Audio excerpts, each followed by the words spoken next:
Okay, one of the tools that we're going to use now comes from the fact that we've got a relationship between all of these and their trig functions that allows us to solve right triangles. So what we're going to see is we'll get some portion of the configuration and we'll have to figure everything else out for ourselves. So we've got one of the angles here. It's a right triangle, so I know that 40 degrees plus b has to equal 90 degrees. So obviously b is equal to 50 degrees. And we also want the lengths C and A. In terms of the 40-degree angle here, if I ask for, say, the tangent of 40 degrees, remember the tangent is opposite over adjacent, so the opposite of 40 degrees is A.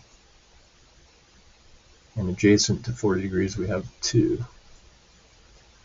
So if I multiply both sides by 2, we're going to get that A is equal to 2 times the tangent of 40 degrees. Okay, and if you make sure your calculator's in degree mode, then you can just calculate this to round it to 2 places. So for instance, 2 times the tangent of 40 degrees comes up to 1.68 if I round to 2 places. Okay, so A is roughly equal to 1.68.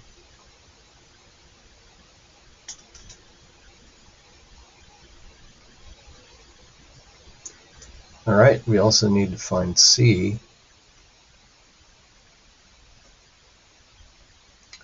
The cosine of 40 degrees is equal to 2 over C.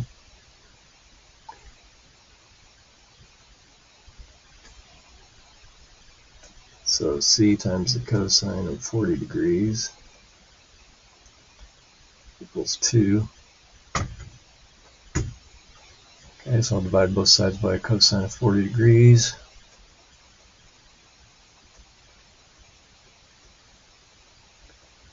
And that way C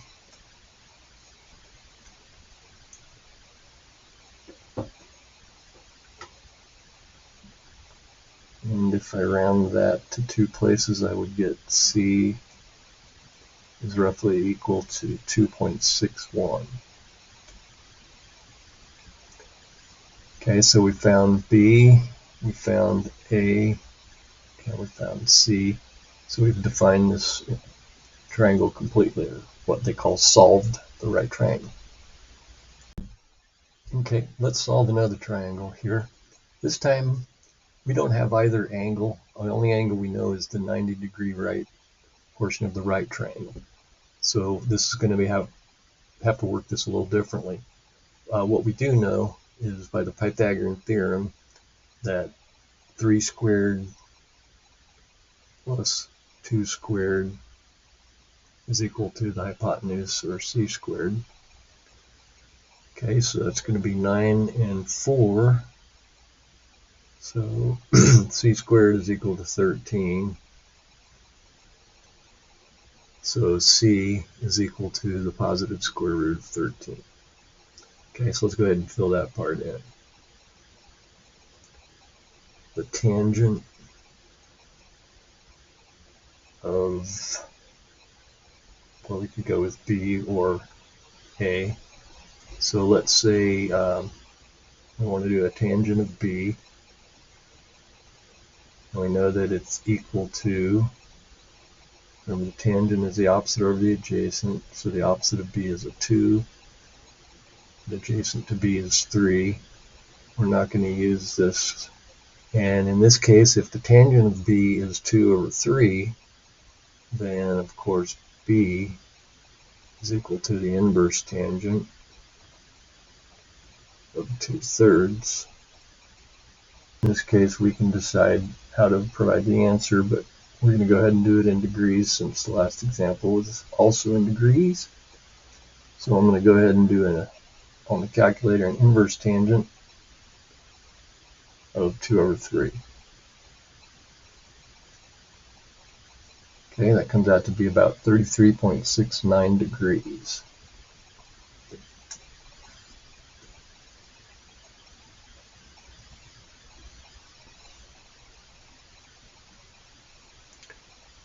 Okay, we've got all our lengths. All we need now is the angle A, so I'm going to take A to be equal to, since B and A are complements, 90 degrees minus 33.69.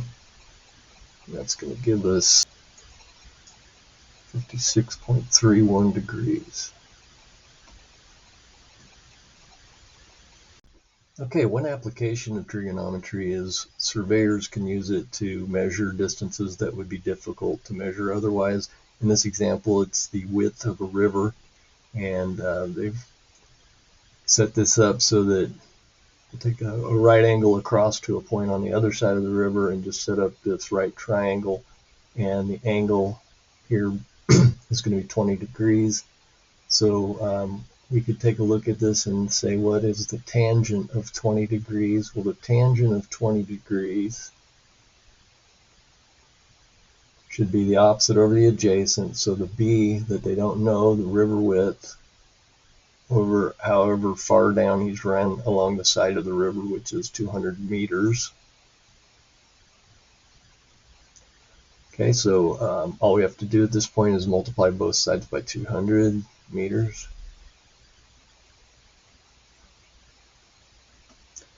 Okay, and we're going to get that B is equal to 200 times the tangent, 20 degrees.